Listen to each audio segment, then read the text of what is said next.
Hypothesis. The second season of every TV show, no matter the genre, is always more attention-grabbing. And I'm saying this because, think about it. You watch the first season of any show, you already have your impression of it. The second season is either going to build on that or take away from it. And in the case of Survivor, the second season is miles and miles away better than Survivor Borneo. As a matter of fact, I actually kind of think that Survivor Australian Outback is probably the best season, or at least it's my favorite season, just because it took everything that was good about Survivor Borneo, because Survivor Borneo wasn't terrible, it's just, it was older, and I guess sometimes the contestants maybe seemed a little bit two-dimensional, but, Season 2 just seemed a lot more fresher and a lot better. But yeah, I've been trying to watch as many seasons as I can, and I've already finished Survivor Africa, which is the next season, because I've been writing a bunch of stuff, and I've been making a lot of videos, so this video's been on the back burner for a long time. But yeah, just recently I finished Survivor Australian Outback, and, I gotta say, yeah, I don't know how many times I'm gonna say this, but I absolutely love this season. But if you read the title of this video, you would know I'm not just doing a review of Survivor Australian Outback, because I kind of already did. I mean, I said my 2 cents on the season, but I'm going to be ranking all the competitors, but it's going to be a little bit different, because with Big Brother, I rank the entire house of 16, the entire house as a whole. But with Survivor, with every single season I rank the contestants up for Survivor, I'm going to be ranking them by their by the tribes that they were in. And now, for example, starting with Survivor Africa, they would do the tribe swap. For that, I'm just going I'm only going to rank when I rank them, anyone that switched tribes, they're just going to be ranked at the tribe that they're originally at. So, for example, Silas, who went from Samburu to Baran, would when I rank him, he will be with all the other Samburus. So don't be like shocked if there's 16 people on the season and the first number you see is 8. That's just how it goes. So I'm gonna start with ranking the contestants from the Kucha tribe. I guess I just chose to do this because they were the first tribe to lose all of their contestants. Spoiler alert. But number 8 for Kucha was an obvious choice. She was the first boot out of the entire cast, and I'm just gonna say right now, I say first boot a lot of times because it's just faster than saying first eliminated. But yeah. Deb was the first boot out of the entire cast, and even though she wasn't really the oldest or the weakest Kucha member, because, she wasn't necessarily leading the charge at all, and the other names being floated around were Roger and Jeff. Roger was the oldest contestant, and Jeff Varner appeared to be the weakest because he was pretty sick. And I actually thought that Kimmy had made a pretty tough first impression. Well, not tough, but, rough, a bad, because she was talking all the time, and a lot of people like Jeff were being really annoyed by that, and, even if Deb wasn't voted first, I'm not even sure if she would make it pretty far. I mean, whatever she would become, I don't think she would be, the Kucha version of Tina from Ogakor. Speaking of Kimmy, she might have been a bit of a team player right before the merge, because I believe, if I remember, she was the last person to be voted out before the merge. Yeah, I think that's right. Oh, no. She was the second to last because Michael was evacuated before the last person, technically eliminated before the merge. Anyways, her beginnings were very humble, though. She annoyed poor, sick Jeff Varner night 1 by talking loudly while everyone was trying to sleep. I already mentioned that. And her being a vegetarian or a vegan or whatever she was didn't really sit well with the teammates, because a lot of them were craving pig, and Michael spearheaded, pun intended, the hunt for pork. Ultimately, she was a lot younger and helped with a few of the challenges, and she can probably thank Kucha's winning streak for keeping her safe so many times, because had they lost more than they had won in the beginning, she might have been voted out next right after Deb. Well, if it isn't the fireman. That's really callous, man. Falling into a campfire isn't funny. But you know what else isn't funny? His prison records. Yeah, I'm not gonna tell you what he did. Just look it up for yourself. It's pretty nasty in case there are younger audiences. I kind of want to leave it to whether they want to look at, well, probably younger people don't want to look it up. But yeah, just you look it up on your own if you want to know what he did. But it's not great, and I think he might be in prison right now. But anyways, if Michael hadn't fallen into the fire, he probably would have made it further, and I'm honestly surprised that they didn't vote him off when Kimmy was sent packing. He was like the Richard Hatch of their tribe, using fishing and hunting as a reason to be kept. But instead of having modesty like Hatch, he proclaimed himself the leader and the savior of the tribe, which, yeah, that didn't really tickle his teammates pink, so to speak. And this is where things get a little biased for me. So the first 3 entries for Kucha were the pre-merge eliminatees, which makes sense, but I don't really like ranking a cast by the order in which they were booted. If you watched my Big Brother 21 casting ranking, you would know that, because I put Jax and Mickey far down the list. And Alicia, you know, she was the second merge member booted and the first juror, but even though she was a great physical player, I was never a huge fan of her. She was sent much too soon, because Ogakor that season did kind of pagong Kucha until like the final 6 when things started to maybe even out a little bit, but really the entire second half of the season Ogakor really had the upper hand. I really liked Jeff. He reminded me of Rudy from Borneo in the sense that they were both almost, or at least considered to be sent home first, but after surviving that one night, they coasted for much longer than the viewers were tricked into thinking. Maybe, I guess, coasted implies that they didn't do anything, but I mean, I guess he did some stuff. But that being said, the similarities between Jeff and Rudy's game ends at the merge. Jeff was booted at the merge, and that time it was a tie between him and Colby. It was actually a deadlocked tie.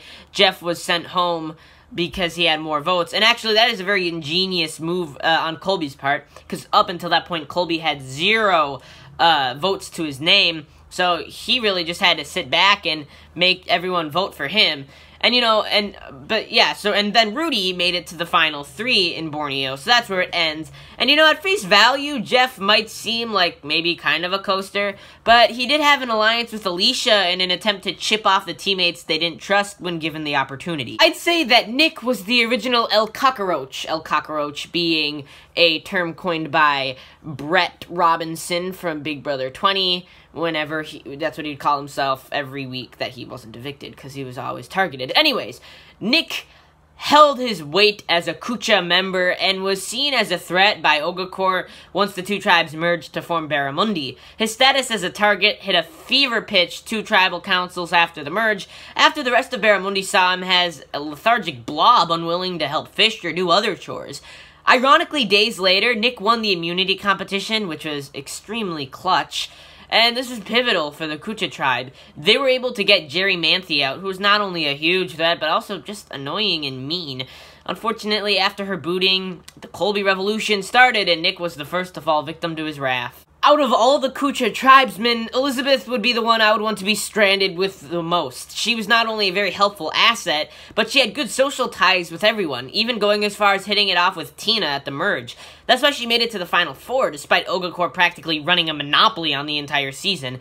She was sort of the person they wanted to keep around, and she didn't seem as threatening at face value as the other Kucha members. Roger was definitely more like Rudy this season than Jeff. Roger, from the get-go, was admired by his tribe, and even at times he was the weakest link, but his team kept winning, and I think he was another person who would have been sent home earlier had Kucha not won so much at the beginning. Basically, everyone loved Roger and wanted to have him around. Ogakor was even planning on saving him for last and voting off Elizabeth at the Final 5, but he stepped in and basically said that she deserved the money more than him.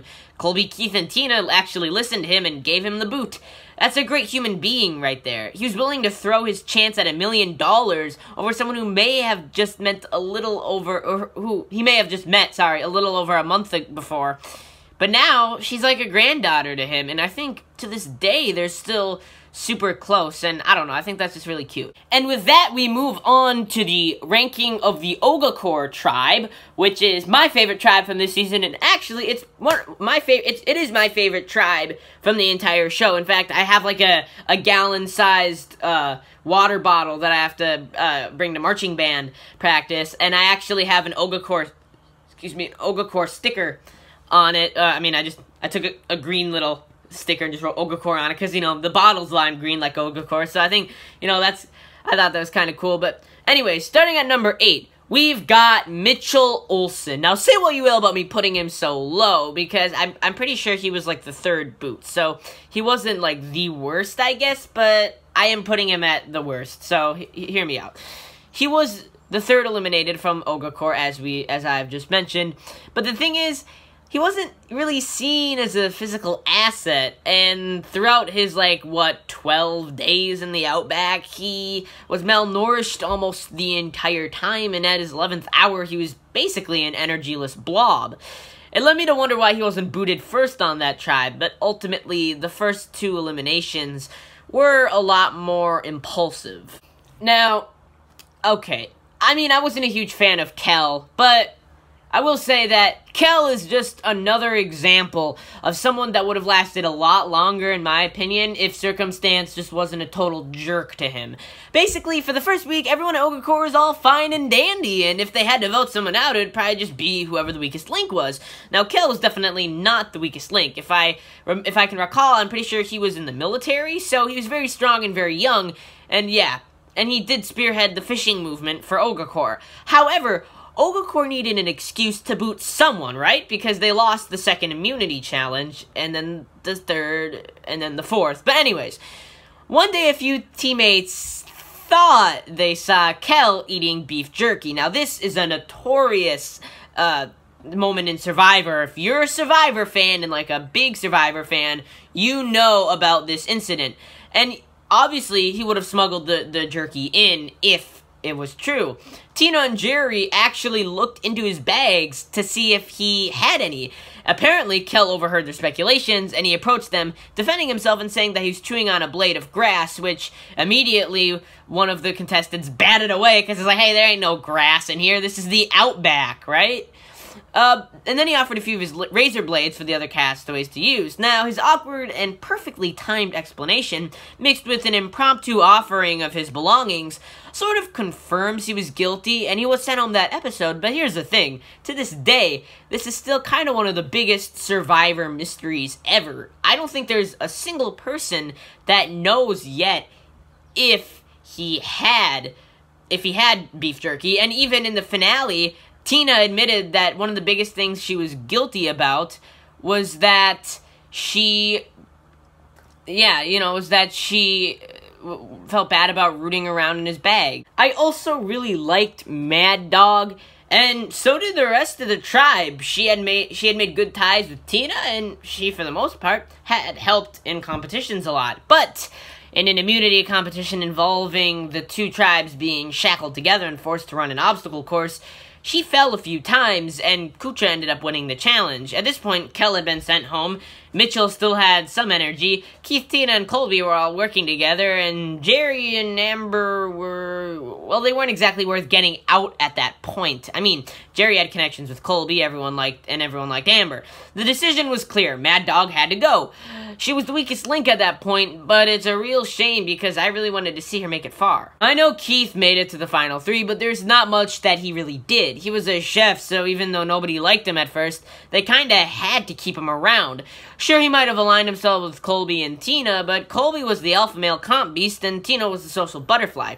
So that left Keith without any responsibility in that alliance. Ultimately, he was just a number for his team, and sure, he won the first 2 immunity comps, but after that, he didn't really win anything else. But the worst thing he did was propose to his girlfriend over instant message during the Instant Cafe Reward Challenge. They weren't even video calling, let alone literally face-to-face. That is so callous. And before I wrote this video, I didn't really know the specific Survivor term, but what Keith is Keith is the GOAT. Not as in greatest of all time, but in Survivor, a GOAT is basically the term for a character, not character, but a person that is not going to win against really anyone. They're not necessarily, hated. They're just not, they didn't do a lot. So they're normally, the idea is that the winner, the eventual winner, will take the GOAT to the final 2 because they know that they will win against him, for sure. Now, this does kind of make sense. Keith is the GOAT. He made it to the final 3. Ultimately, Colby, who won final immunity, decided to keep Tina over Keith, and I think he should have kept Keith because, well, look what happened. Tina wins Survivor Australian Outback, and Colby wins nothing. And I'll talk later about how kind of lame Colby is. I honestly hate Jerri, but there's a reason I put her above Mitchell, Kel, Keith, and Marilyn. Unlike Mitchell and Mad Dog, she actually held her weight in competitions.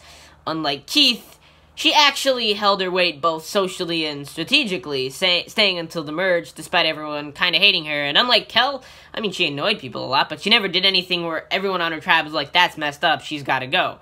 So was she a good villain? I guess I wouldn't call her a villain because she never really did anything diabolical game-wise. She was just obnoxious and a bully from time to time. Amber was really cute, but she was guilty by association after Jerri got the boot. Oh, nice rhyme, nice rhyme. I mean, after Nick won immunity and Jerri went home, Colby won the following immunity comp. And then the next one. And then the next one. And then all of the others until the end of the season. Anyways, Nick was sent home, and once again, Colby won immunity, as I said. The remaining 4 Oga Corps members could have stuck with the batting order, and Colby did just that, but Keith and Tina flipped the house, or I guess the tribe, sending Amber out. Oga Corps had the high ground, and they could have pagonged Kucha, but they decided to send Amber out before doing so. With all due respect to Tina, Colby probably should have won Survivor Australian Outback. In addition to winning almost every single comp in the better half of the season, he also voted out his own showmance, even though he really wasn't into her as much as she was into him. Tina may have been the social mastermind, but Colby literally could not have gotten eliminated throughout most of the merge phase. I think the ultimate reason I placed him at number 2 instead of number 1 is because he acted like a complete buffoon when interviewed by the jury. He actually said that Tina should win over him, like he barely mentioned at all his winning streak. If he focused more on that, you could have bet that he probably could have won, because it was a split vote, 4-3. I mean, she won the season, and who can argue with that? I was really shocked to see her win at first. At first glance, I thought she'd be like a Sonia from Borneo, or I guess the Oga Corps version of Deb. But I realized that she was basically on everyone's good side, and going into the merge she covered her bases with the remaining Kucha members. This, I think, to help her win the show, and she's also a really nice person, and I mean, a man won the first season, the jury probably wanted to shake things up anyway. And with all this in mind, my favorite castaway to watch was Roger, because he started off a little vulnerable to elimination, but used his positive personality and kind heart to keep him safe council after council after council. And that's gonna wrap things up for this video. Make sure to like, comment, subscribe, and I will try to get a video out here, but it might be a little bit delayed, because I'm probably gonna get the crud kicked out of me by Boston Rob for calling his wife cute.